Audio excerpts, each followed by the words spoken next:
Hi there, everybody. This is David Robinson, the Director of Membership and, sorry, not broadcasting yet.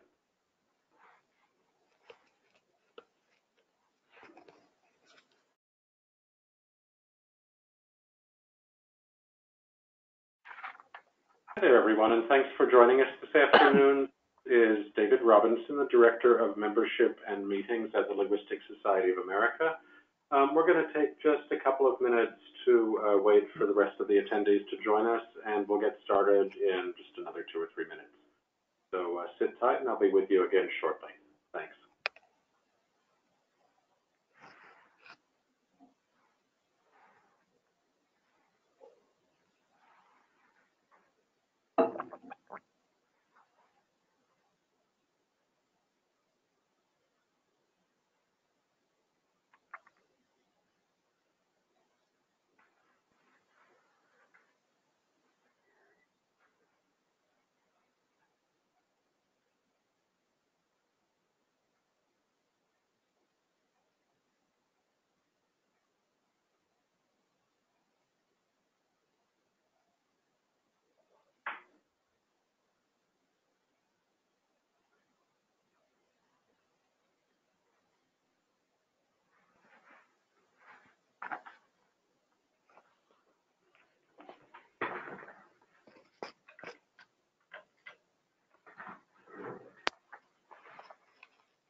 Okay, thank you, everyone. I think we have about a so we can get started.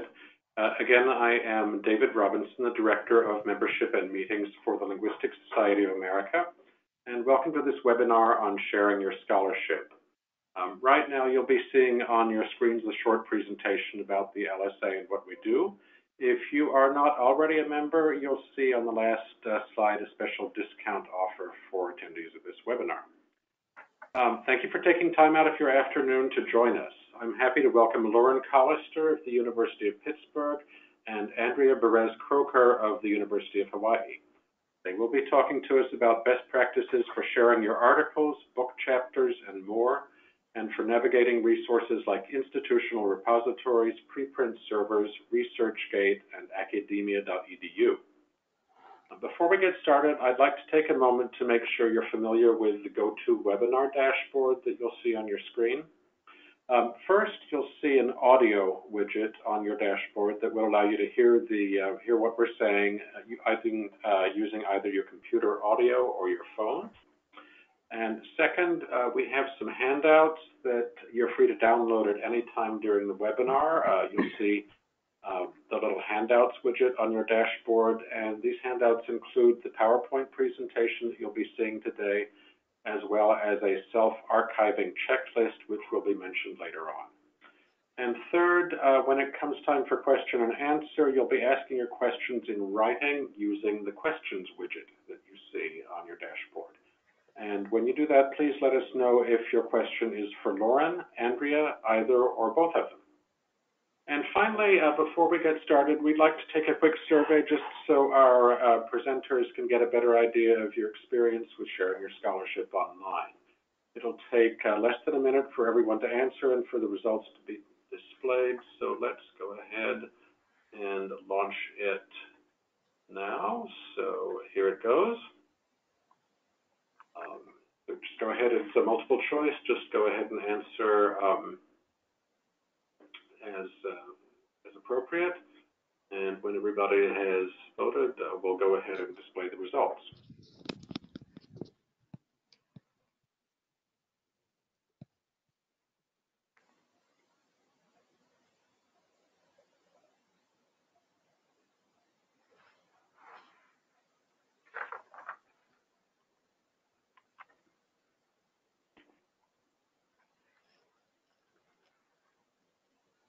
Okay, and it looks like just about everyone has voted, so I'm going to go ahead and close the poll, and I am sharing the poll results.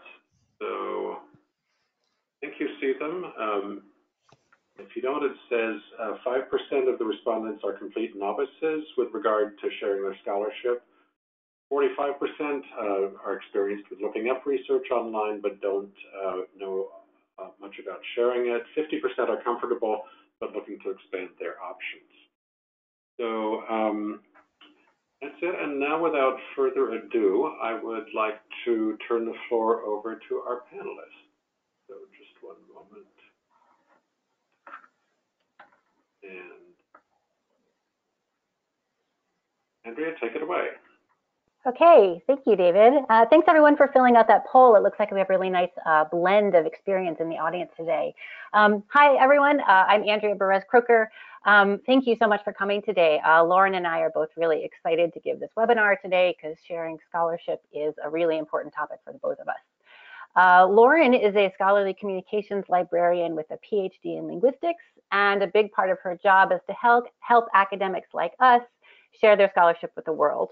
And I'm here because I'm a working linguist who's used several different methods over the years to share my own work online, and I'll be talking more about my own evolving practices later on this morning. But now I'm going to turn over the floor to Lauren, who's got a lot of really good information to share with us today. So Lauren, take it away. Thank you very much, Andrea. And right now you're seeing our contact information, and you will see this again at the end of the presentation. And I also wanted to let you know these slides are available. They are a Google Slides doc. They are right at the link here in the upper left. And make sure you've got the LSA lowercase there, and that will get you to the right slides. And also this webinar is sponsored by the Committee on Scholarly Communication and Linguistics, or COSCIL. You can find out more about us at that link. And if you're interested in these topics, we would love to have you join us. So let's get started. And the reason that we're talking about sharing your research is because the system of scholarly publishing that we have is not optimal. The research that we publish is often locked behind paywalls. And when I say paywall, I mean an expensive subscription to a journal that is way too much for the average person to afford and is often paid for by a library or an institution. What that means is that when you have to pay a subscription that's very expensive, access to the publications by researchers is controlled by the publishers, many of them for-profit publishers, not the authors who have a vested interest in seeing more people use their work. And what that means is that most research out there is inaccessible to the researchers and readers who could really use it, and that doesn't benefit anybody. This is a graphical representation of the issue. Just to say what you're seeing here, universities or grants or institutions pay faculty and scholars to do research and report those results, and you typically report results in journal articles or book chapters. When you publish, typically, you would have to give away your copyright to publishers for free, and then publishers turn around, many of them, especially the for-profit ones, and sell subscriptions to those journals back to the universities. So universities are basically paying twice for the same research, and many students, researchers, journalists, non-affiliated scholars still can't get access to the articles that they need, and the prices are increasingly going up. So libraries can afford fewer and fewer journals, which makes it bad for the scholars at the universities, and it's a problem all around. So what can we do about this? Well, the solution is in your hands. I like to say researchers can put the public back in publication because you have rights to the articles that you author. And one of those rights is the topic of the webinar today, which is self-archiving. Self-archiving, as a definition, is the practice, and I use the word practice very intentionally because there are always ways to improve, to do something different, to do something better, perhaps. But it's a practice of depositing a free copy of an electronic document online in order to provide open access to it. And in this webinar, we're going to go through in order: why should you self-archive? What can you self-archive? Where should you or can you self-archive? And how do you incorporate self-archiving into your work? Let's start with the why. So you can self-archive lots of documents. Today in this webinar, we're going to be focusing on journal articles because it's complicated. And it's all about copyright and access and location and different restrictions. So we're going to go through all of that to help you understand what you can do with journal articles.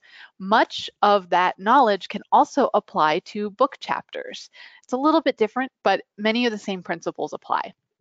But you can self-archive all kinds of things: conference presentations and posters, reports, data, software, code, recordings, videos, all kinds of things. There are some different, often less complicated situations with these other types of output, and there are lots of ways to get help. I have some information on the slide here for your help, but today we only have time to focus on journal articles, and that'll get you a good start for understanding the options and what's available out there. So there are two kinds of journals. There are toll access journals. These are traditional subscription-based journals, and many of them also sell individual articles for a charge per article. These journals often require authors to transfer copyright to the journal. There are also open access journals. These are journals that make their articles immediately available online to all at no cost. Most of these journals let authors keep their copyright, but regardless of the type of journal, a toll access or an open access journal, these journals have something in common. They let authors share their work. A reputable journal typically allows authors to post or self-archive their articles in an open access location. Even the ones that have you sign over copyright give back some rights to the author. And if a journal doesn't give back some rights to the author, I would be very skeptical about that journal. So we're going to be talking about that sharing process today. Now, about the why. Isn't publishing enough? Why should you self-archive? Well, everybody benefits. For readers, there's more content available to everybody, regardless of their institutional affiliation or their ability to pay for it. For students out there, they can get access to the literature that they need to master their field, no matter what school they attend or what level they are. For authors, this increased availability has benefits to you as well. More readers means more impact, more scholarly citations, impact in your field. And if it's available and easy to link to, that means more mentions or links in a variety of non-scholarly sources like news articles, blog posts, Wikipedia, etc. And that can lead to broader awareness of your work, which is a benefit for everybody and increasingly becoming asked for by your universities. And there's a similar phenomenon. I don't know if anybody here has heard of the Colbert Bump, but this is a phenomenon where anybody who appeared on Stephen Colbert's show, the next day they noticed a huge boost in popularity. And this was actually documented in this article that I have a screenshot of here, where when a politician appeared, the next day they got a huge amount of campaign donations. So it was called the Colbert Bump. And in the open access world, we talk about the open access bump. So if something is easier to access, then it's read more and cited more. It's been proven in many disciplines. There are all kinds of scholarly articles by bibliometricians and other librarian scholars who have looked at the difference between citation counts for traditional toll access articles that have not been shared openly in any way versus articles that have been self-archived or that have been made open access in some way. And you see just a snippet of the results here. Anything from, let's see,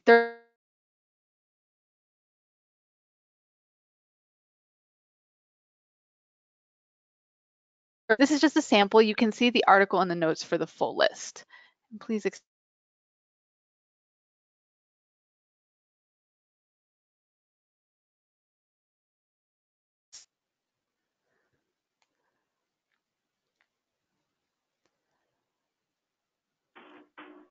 sorry. I had to reconnect apparently, so I'm back. Sorry about that. So this is just a sample. Please see the article for the rest of the information. So let's get on to what can you share, or handling the copyright question. So I don't know how many folks in this audience have published an article, but when you publish, typically you are required to sign a huge copyright agreement. And I don't know how many people actually read these copyright agreements. I do because it's my job, but they are often 6 pages, sometimes longer. The one here is 6 pages full of legal jargon, and nobody has time for this. I totally understand. And that's typically where they share the information about what you can do with your articles and your rights to self-archive. So fortunately for you, a group of librarians have gotten together to make your life a little bit easier with a tool called SherpaRomeo at this link right here. SherpaRomeo is a tortured acronym for something. I don't remember what it is, but all you need to do is remember this name and you'll be able to find this information. What it is a search engine for journal or publisher information about their copyright and self-archiving policies. Before we start talking about how you can use SherpaRomeo to find out what you can self-archive, we need a little bit of terminology. So I'm going to go through this next chart here very quickly. This is a very basic version of the publishing lifecycle for a journal article. The preprint that you submit to a journal is that first draft, that version you send in to see if the journal is interested. So remember that term, preprint. Next, that article will go through peer review and revisions. You'll make some changes, you'll resubmit, and hopefully the editor will say, congratulations, you've been accepted for publication. That version of your article with those revisions included is called the postprint.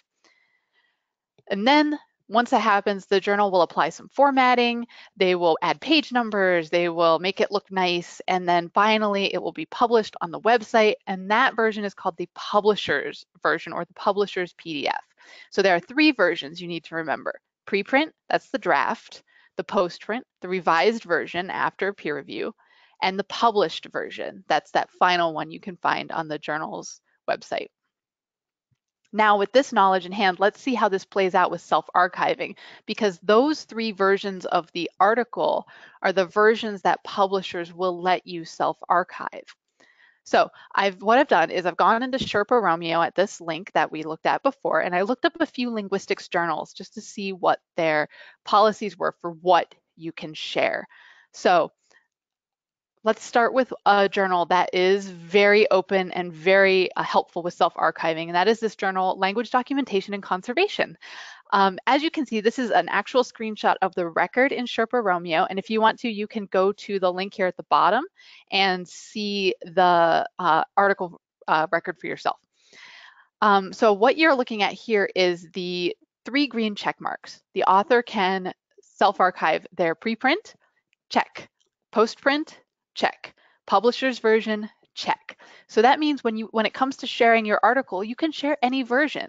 That draft that you submitted, the revised version, or the final published version. This is a very good policy for self-archiving. And if you see those 3 green check marks, you know, you've got a very, you can share any version of the article.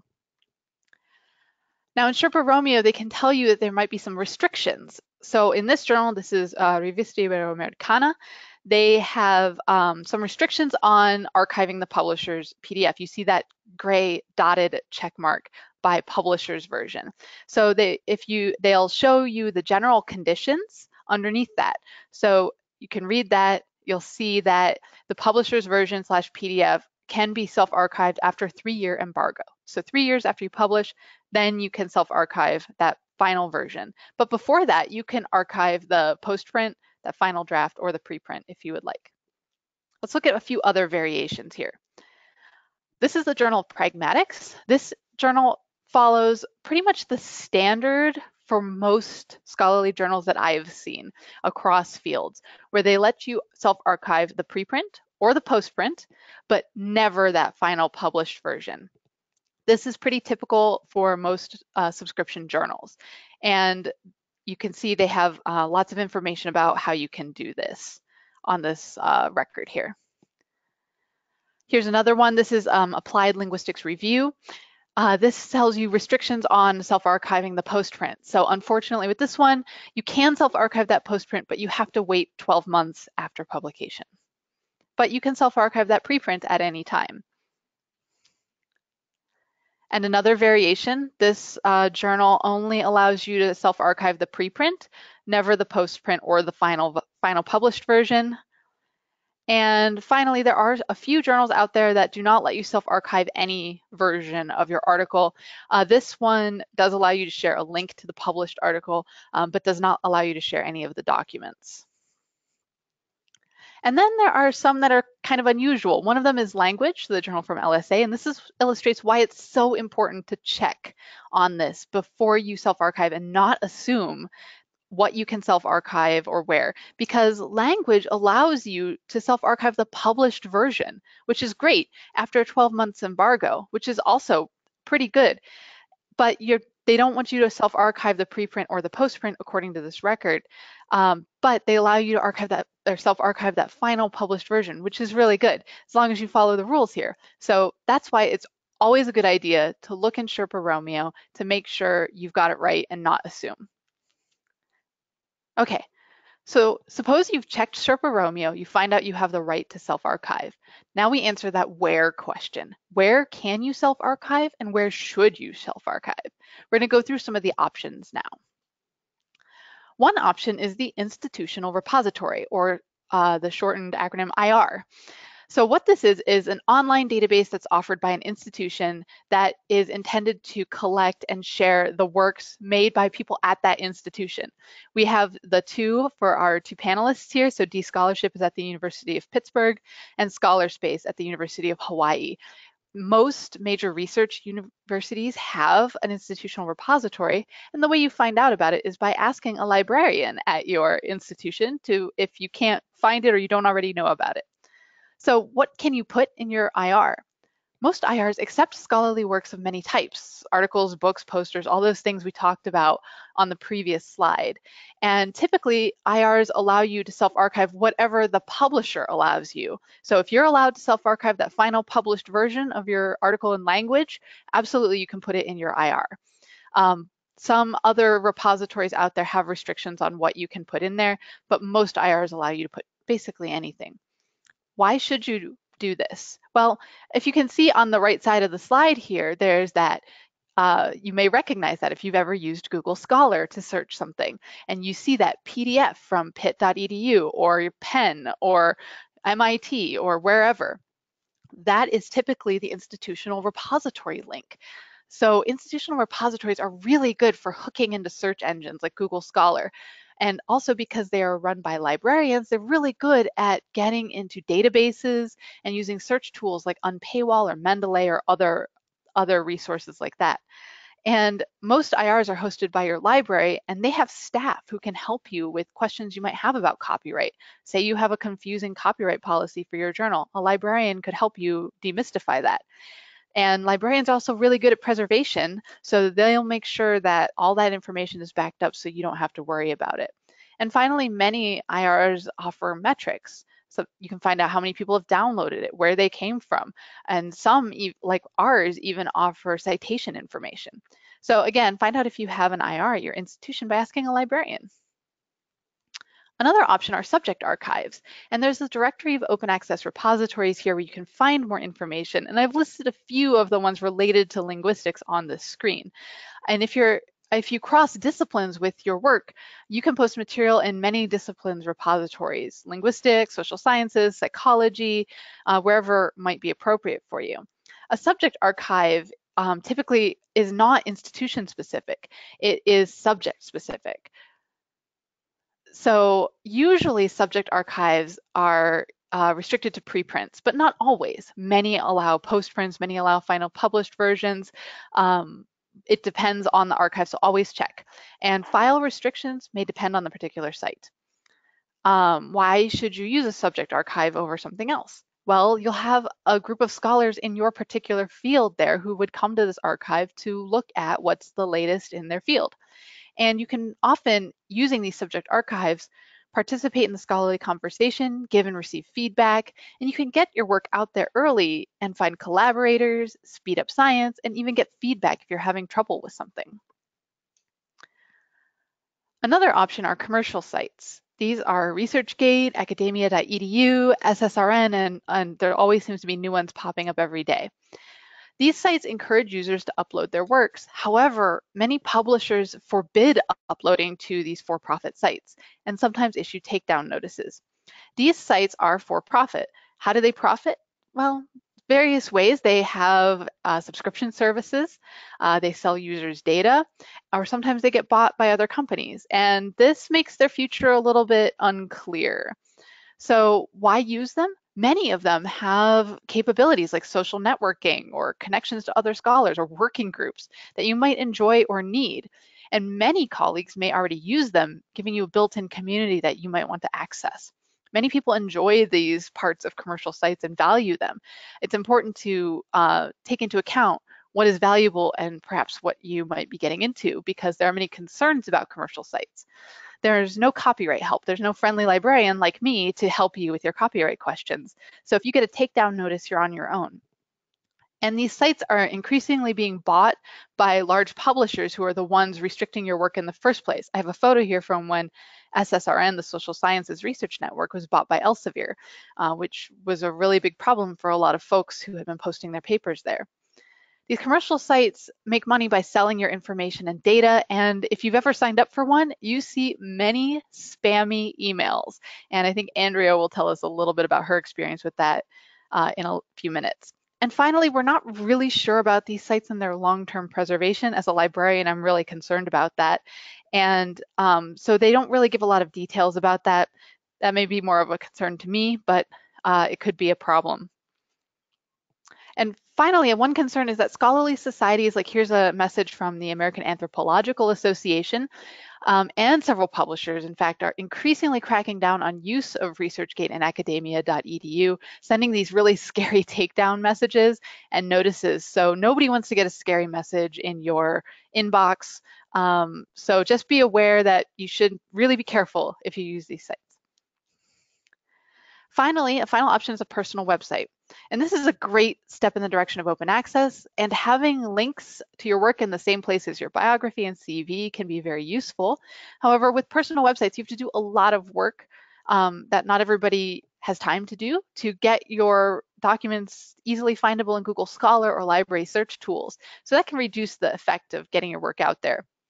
What I often suggest to people who have a personal website is to combine the best of both.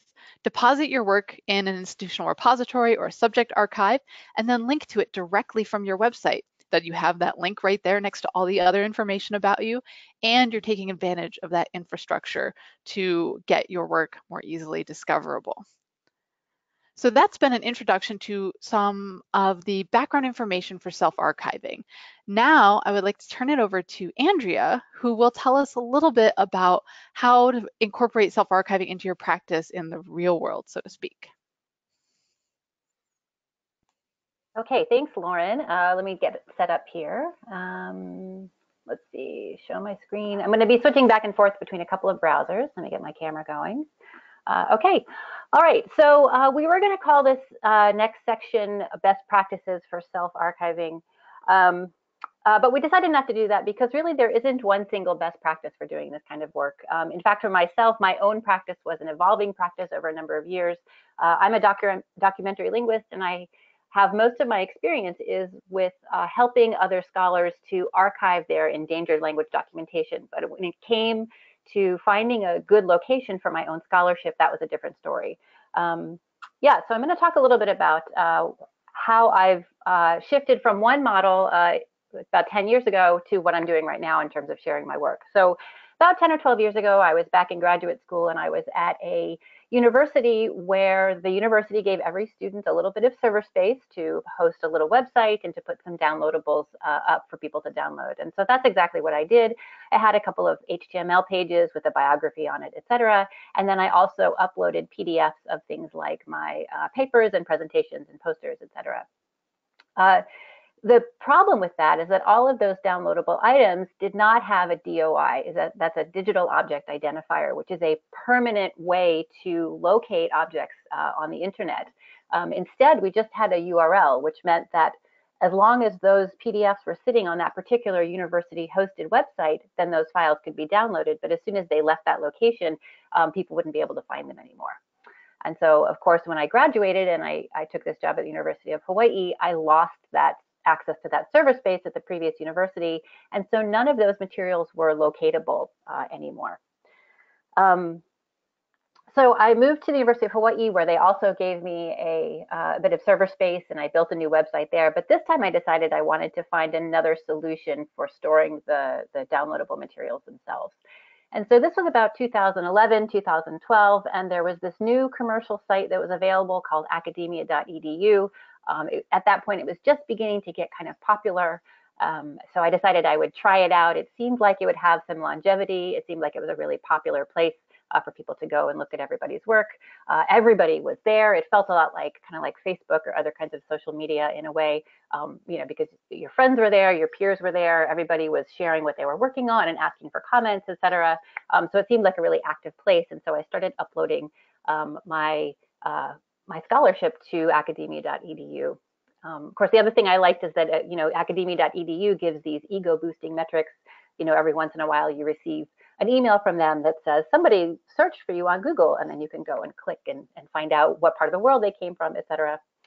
And so this went on for about 4 or 5 years, and after a while, it became obvious to me that, and to a lot of people, that academia.edu was less about sharing scholarship and more about making money. And we all started getting these emails that said things like, somebody has mentioned your work, join the premium account to find out, you know, who mentioned your work. And so we got these sort of constant spammy emails that would ask you to sign up for the premium accounts, which of course have a fee associated with them. And so I decided last year that I was going to have to start saying goodbye to academia.edu, and I wanted to start investigating my institutional repository to build a system that's kind of like the last one that Lauren mentioned, and I'll show that to you in a minute. Before I left academia.edu, though, I did upload one final document to that site, and it's called Where to Find My Papers, Presentations, and Teaching Materials. And this is basically what it says. It says, as of 2017, I'm no longer uploading my scholarship to academia.edu, and it says you can find everything at my University of Hawaii website. So I've left everything that I uploaded prior to switching at academia.edu, but now there's this document that sits right at the top of my profile, and so that's how I direct people to my website. So now I have this system here, and what you can see is on the right is my university-hosted website, and I'll show you that live in just a moment. And that is linked to ScholarSpace, which is the IR for the University of Hawaii. In fact, let me just go to the other browser, and I'll show you that in person. So this is my website, right? You can see it's got a hawaii.edu address here. It's got, you know, my bio on here, information about my projects, and then there's a section called downloads. Okay, so the only thing I actually store at this address on the website server is my CV, and that's because I want to be able to, you know, update my CV all the time. I want to take the old one down and put a new one up. And so if you click this, this is a PDF of my CV. You know, but my CV itself is not scholarship. It doesn't necessarily need to be permanent in the same way that articles do. Okay, so I have down here a section on presentations and posters and publications and white papers. And this section is basically an index of all of my work. And these are all links that link to the institutional repository, the items in institutional repository. I have one here that's not a link yet because this is one of those journals that Lauren mentioned where they have a very brief embargo period. And so in a year, I'll be able to put this on the institutional repository. But let me just show you one. Right, so if you click on this, this is a book review that I wrote in 2010. It was published in the International Journal of American Linguistics. And if I click on that, it takes you directly to the PDF that's inside of the ScholarSpace. And now you can see it's got a different address here. It says ScholarSpace. And what's important is that this information right here, if you can see me where I'm highlighting that in the address bar, this is actually the digital object identifier. This is the permanent address. And so in perpetuity, people will be able to locate this file by using these numbers. Right, and so that's what I really like about this system. Let me go back to the slideshow. Oop, hang on a sec. Okay.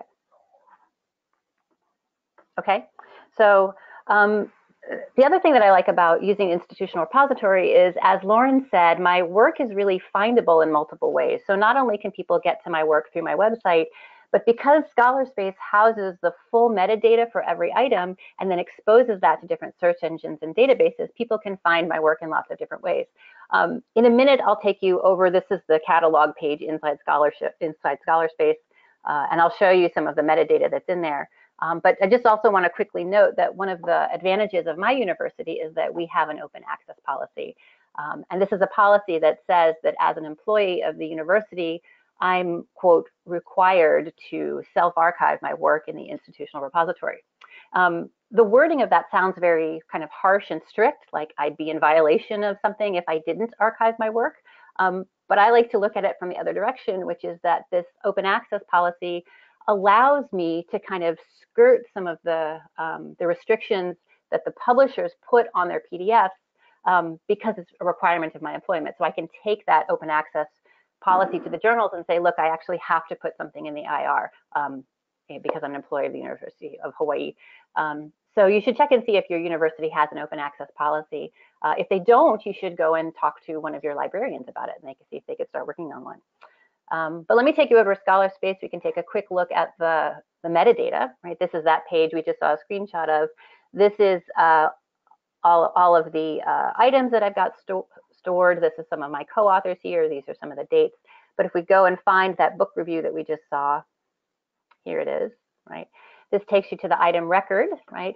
That's the PDF link that we saw, right? And then we can go to the full item record, and you can see there's all this information in here. So there's the citation, right? Information about the publisher, the length. There's the, the DOI, the handle, actually, right? And so this stores the full metadata in perpetuity. So it's a really nice system.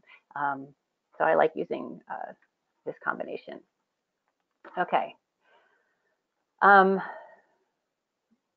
Right, okay. So Lauren mentioned this a little bit at the beginning of the presentation, but I also want to take a minute to point out that self-archiving is not just for publications. You can also use it to share your data sets, okay? Sharing data increases your visibility in a lot of ways. So if you find that your IR can help you with this, or there's other archives out there, for example, Trolling at the University of Norway, these are archives that specialize in housing research data. So you could publish an article that references a data set, and then also people can access the data, and then they can look at it, they can reuse it, et cetera. The benefit, of course, is that once you've archived your data, then it can also be cited like any other research output, right? Which is great because then people cite it and it pushes your citation metrics up, which is really nice. If you want to learn more about how to cite data or how to store data, we can talk about that in the Q&A, but I would just want to leave you with these two links. There's the Austin Principles of Data Citation in Linguistics is a website that's designed to teach linguists about why we should be storing and citing data. And then also there's a Linguistics Data Interest Group at the Research Data Alliance, which is an international conversation about this issue. And the final thing that we want to share with you is that we've created a checklist for self-archiving that you can follow when you're ready to archive your own work. There's a bit.ly link at the bottom of the page there that gives you a more detailed checklist that you can print up if you like, or download yourself. But this basically walks you through the steps of completing the self-archiving practice. And I believe with that, I think we're ready for some questions.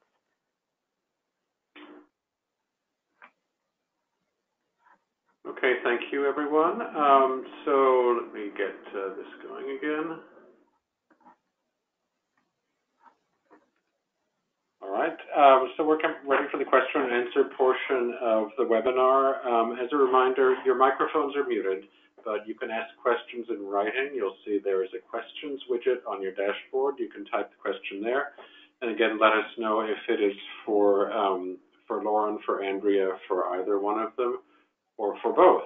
And so we actually have a question already. They're asking if it is standard practice for universities to have an institutional repository. So I'm just going to make up a really quick poll that we'll run again and ask the audience where you stand with respect to that. So give me just one moment. Okay, so I'm going to start the poll now. And if you can just answer it really quickly, the question is, does your institution have one? And the answers are yes, no, or I don't know. It is not, is becoming more and more popular for universities or institutions to have a repository, but not everybody has one. Not every university has the infrastructure or the staff or the personnel to do it. There's even some repositories that are consortial for a group of universities as well. So if you don't know, you may have one you have access to, but I'm really curious to find out if folks know here.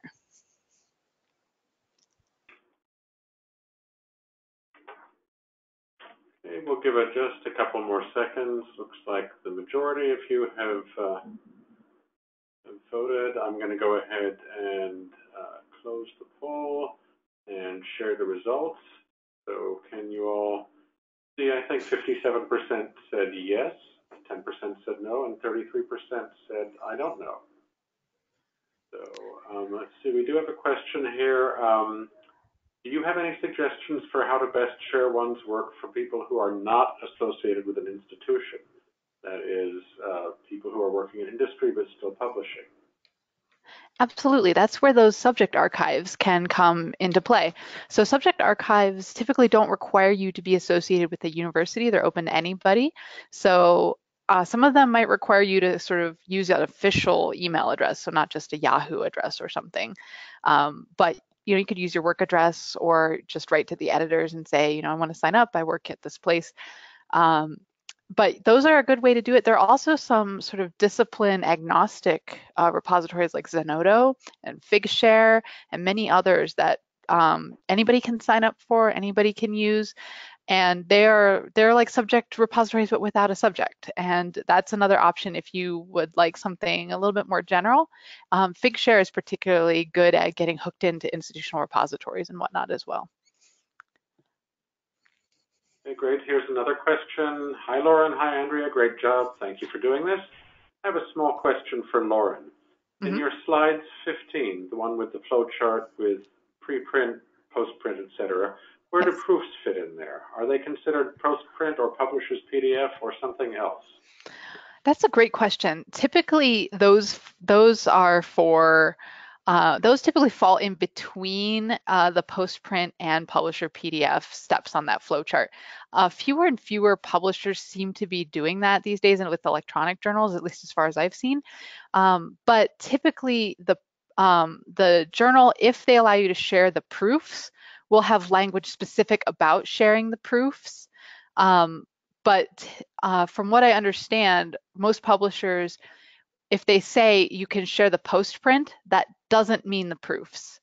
The proofs are more like the final published version than the postprint. So if there is that step in there and you're confused about it, it doesn't hurt to ask for clarification if the journal or the book hasn't made that explicitly clear. Okay, another question here. Does an institutional open access policy commonly extend to published books? Oh, good question. Not that I know of, but Andrea, since you have one, maybe you can speak about yours. Yeah, well, technically ours applies to everything. It kind of depends on how far you want to push the request. So we have a really fantastic digital scholarship librarian here at the University of Hawaii who is a strong advocate for the scholars at the university being able to put everything that they want on the IR. But I don't know whether she's dealt with full books or not. But technically it does cover books. The language in many of them seems to cover everything that you publish, but from my knowledge, our university doesn't have an open access policy, so I haven't dealt with it myself, but from talking to others, typically where you see that is mostly with journal articles, especially those that are grant funded. And when it comes to books, I haven't heard a lot of stories about that, but that would be a great thing to ask the next time I get together with my colleagues. Okay, Okay, here's another question. How feasible is it for authors to try to negotiate departures from a commercial toll access publisher's standard copyright agreement? I sometimes hear of people having successfully done this. Yes, I have successfully helped authors do this on a number of occasions, and there are tools available online to help you with this. There's an organization called SPARC, the Scholarly Publishing and Academic Resources Coalition, and they have a tool that has some standard language that has better language in it for self-archiving than a publisher might have. So if you look up, it's sparkopen.org. I'll put it in the chat box. You can find their copyright agreement negotiation there. But it is feasible. Just like any other contract, a publishing contract, that copyright transfer is a contract and can be redlined. The worst thing that'll happen is the publisher will say, sorry, we can't do that. I have successfully negotiated for myself with 2 journals to have at least a post-print deposit option where there was not one before. And I've negotiated with a couple of book publishers to allow a post-print copy of my chapter to be in my institutional repository when they wouldn't typically have not allowed that. There are some folks who have had really great experiences with this. I've heard a tale where somebody was negotiating with their journal and proposed one of these redlined copyright agreements and said, you know, I want the right to self-archive my postprint. And the journal was like, why don't we let everybody do that? And they changed their policy. So sometimes it's just the case where they haven't thought of it, or it hasn't come up, or they have an old policy and they thought it was okay and nobody's reviewed it in a while. So sometimes bringing it up and bringing it to the attention of the editors can actually lead to a very productive change. So I always recommend to try at least. And you, if you're at a university, you may have a librarian that can help you with it if needed. And I always give I always say this to everybody in the LSA, but if you don't have a librarian that will help you, please contact me because I will help you. Okay, great. Here's another question. A lot of good questions here. Great. I'm unaffiliated. I can post topic-specific papers on a European research group's website. What do I do? Again, you could use one of the subject-based repositories, especially one that has lots of those links into the search engines. And then just like Andrea did with her website, you could post a link to that paper in your subject repository on that organization's website. I don't know all the details about what they allow links to, but you could do that similar thing, but with a subject-based repository. Andrea, do you have any thoughts about that situation? No, that's the situation I would suggest, yeah. Okay, here's a question for Andrea. With IR archiving, you do seem to miss out on that social aspect of networking and getting feedback from your research community. What do you think about that? Yeah, I found that actually the value of that social networking wasn't outweighing the need to have my papers permanently archived and accessible for me. I would say that if that's something that's valuable to you and that academia.edu or the other sites do provide that, then by all means stick with it. You could put things in both places as well. You know, kind of, there's no reason why you couldn't put things on academia.edu and in your IR as well. I don't know if it's still possible. It was at least possible on ResearchGate for a while, where you could put something in your IR and then make a record on it in ResearchGate and use a link to your IR, kind of the same way you would do on a website. I don't know if that's possible anymore. A lot of folks used to do that just to get access at those social networking capabilities. Okay, here's a question. Do IRs allow alumni to upload their work? Typically, no. At least with ours, you have to have an active login account for your university. And alumni, while they have an active email, they don't have an active login anymore. But if your university does allow alumni to have an active computer account, they may also allow you to upload to the IR. It's always worth checking in with them. But typically that's what it relies on, because you have to have a login. And if you don't have an active login, it's impossible to get inside. So that's what it relies on. Our IR actually does have a mechanism where you could do that.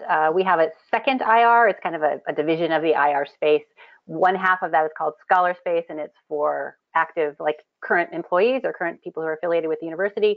There's another half of it where it's for work that has been kind of entrusted to the care of people who are current employees. And so if you had somebody who was still at the university who'd be willing to put that in that section of it, then it could possibly work. I think it depends on the structure of the IR.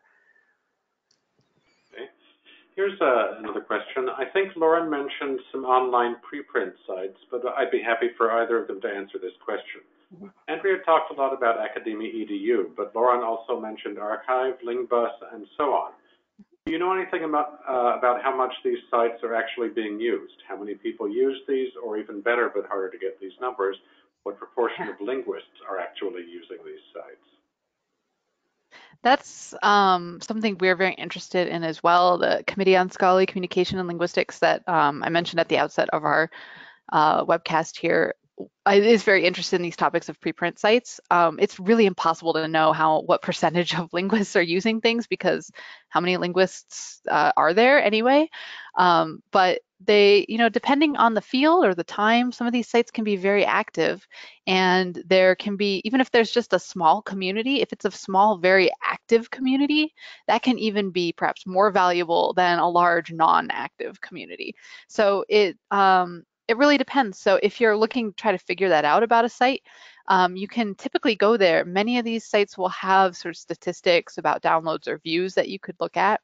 You could look and see if any scholars that you know are posting their work there, or ask scholars that you know if they use it, if they heard of it.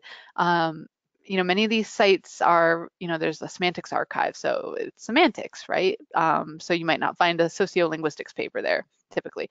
So they're very subject specific and might be very niche, but that doesn't mean they're not valuable in their own way with a small community of very active folks. So I don't know too much about them. I don't know if Andrea, if you have any experience with any of them beyond what I do, but I do know that when there's a good community, even if it's small, it's really beneficial. Right, I agree, and it's hard to know what the whole field is doing. The linguistics is a very big field. I know about what's going on primarily in language documentation, but beyond that, I couldn't say with any authority. But I think that it is something that CoSkill could look into. Mm-hmm. But I do know that Archive, which is the big one, that's the one for physics and computer science and like all those sites. It's probably the oldest preprint repository out there, and it's very active, and it gets citations and people are using it and linking to it all the time. So if you're a computational linguist, it might be worth looking into that one, because it is very, very popular. And there are always new preprint sites seeming to come up all the time, and it's always worth kind of checking out and following the discussion on them as well. Okay, here's another one.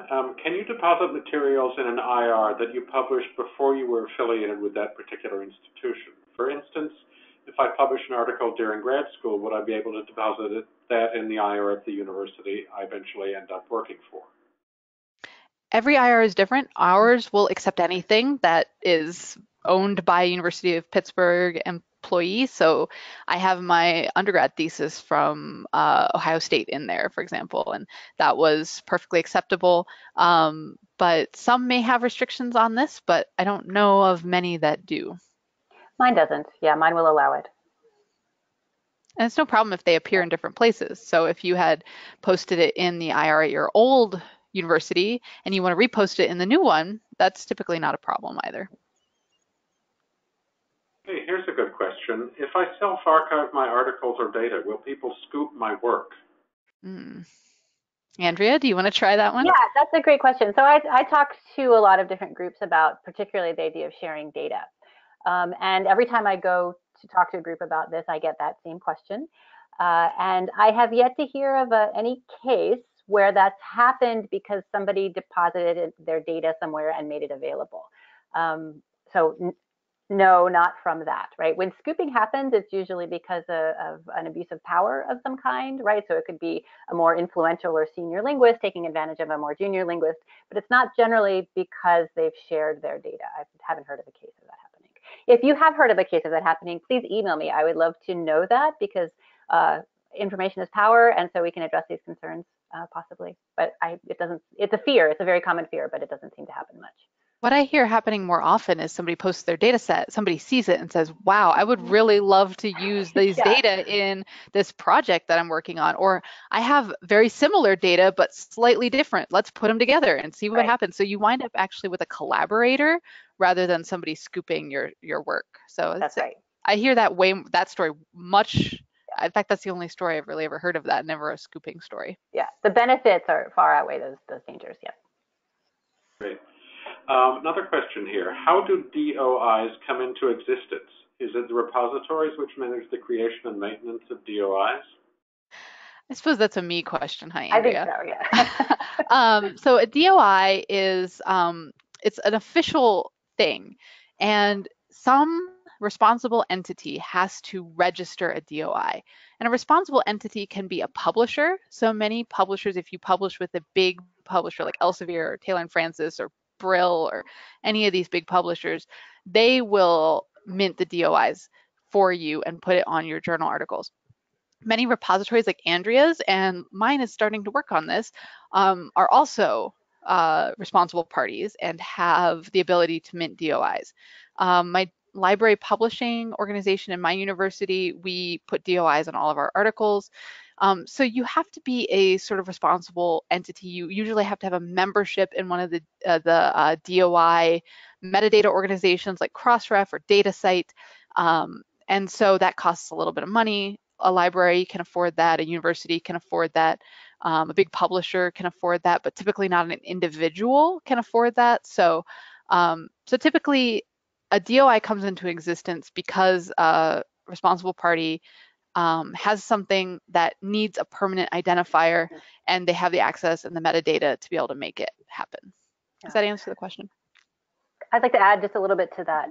In fact, you can use that exact question of, does this repository offer DOIs, as a way of evaluating whether that's a good place for your scholarship. If it doesn't offer them, then you might want to look further. And some repositories do offer other things that are like DOIs, but not a DOI. So there's a handle system, there are ARCs, ARK, and there's also persistent URLs. Some repositories offer that. Ours has offered that traditionally. So, you know, ask around, but a DOI is kind of the gold standard. Okay, here's another question. What is the difference between journal articles and book chapters as far as self-archiving goes? That's a great question. So journal articles, typically, those are really easy to find because you can use SherpaRomeo. It's a super easy search engine.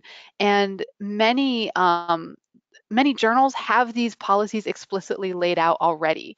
So because they've been required to for grant requirements, for like the UK has these different reporting requirements and open access requirements than we do. So many journals have had to already say this for self-archiving.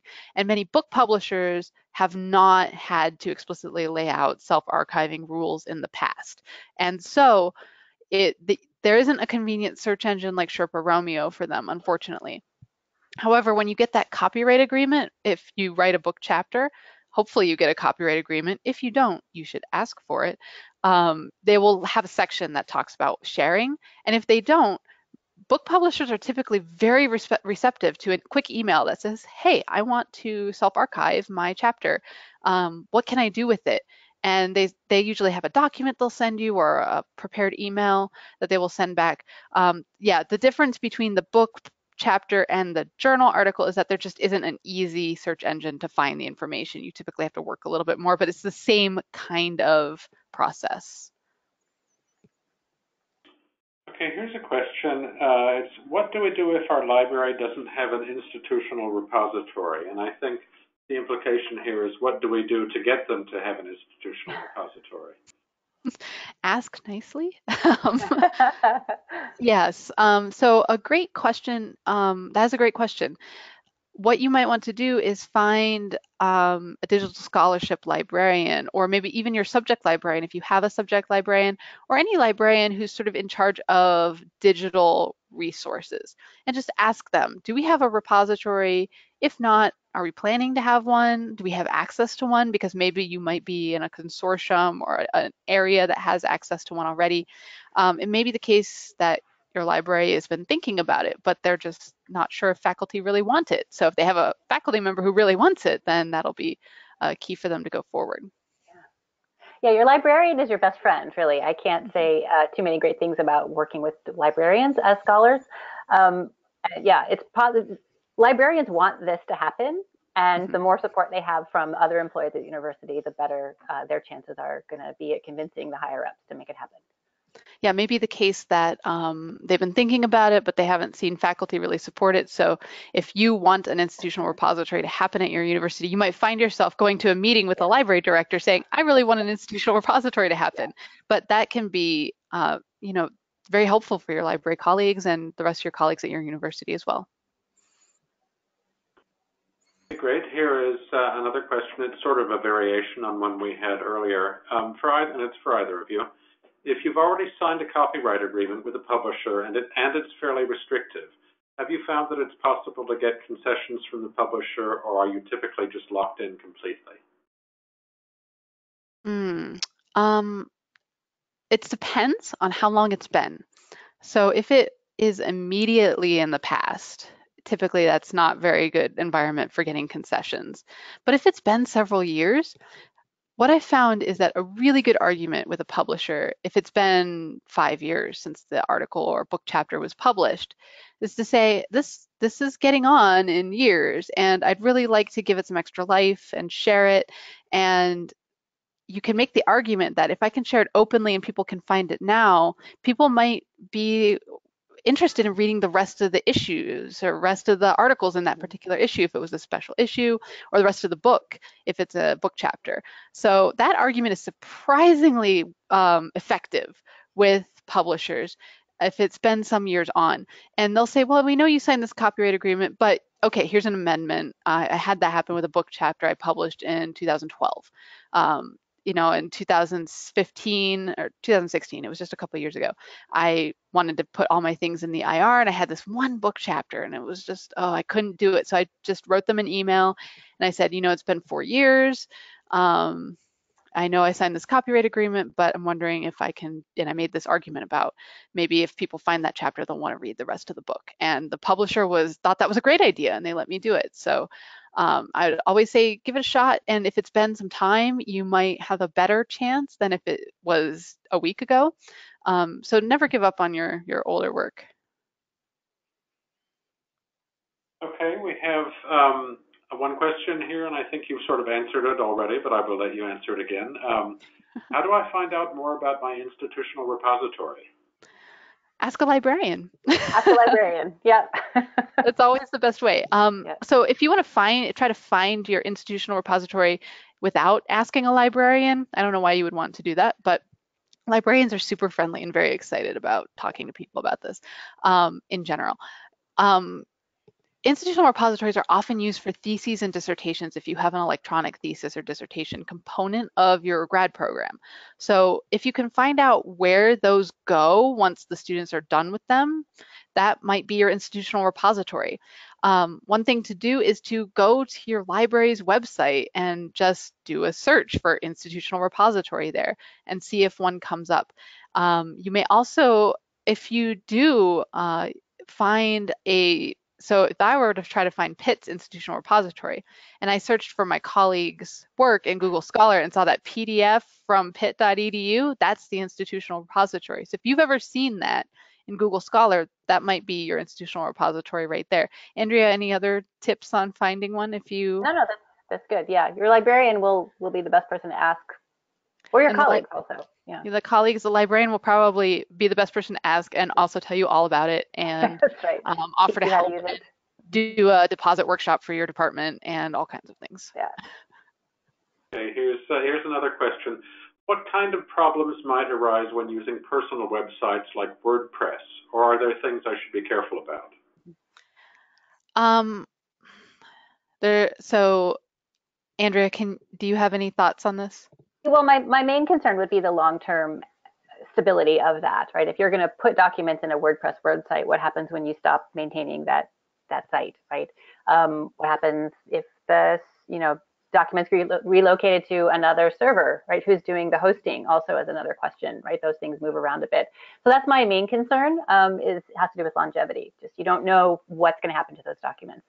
That also reminded me of another potential problem, thanks for reminding me, is that if Sure. you pay for your website hosting, that's a commercial service, and some of those journal publishers restrict your posting of articles on commercial websites. And while I think most of the time with that language, they're aiming at ResearchGate or academia.edu, some like paid hosting websites where you might be paying for the server and they might be showing ads or generating revenue in some way, that could also violate that clause in those copyright contracts. So you would just have to double check, make sure that that clause doesn't apply. You can use SherpaRomeo to double check that to make sure there's not a no hosting on commercial or for-profit sites in your restrictions.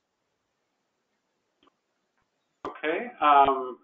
It looks like we've just about run out of questions. So thank you, everybody, for joining us, taking time out of your afternoon to attend the webinar. Thank you, Lauren and Andrea. It was a lot of great information. And I also omitted to thank the Committee on Scholarly Communication and Linguistics, POSCO, for helping organize this. So a big thank you to the committee. We'll have a recording of this webinar available soon by early next week, and I'll send you all a notification when it's up on the LSA's YouTube channel. So thanks again, everyone, and have a great weekend. Thank you. Bye-bye. Bye-bye, everybody.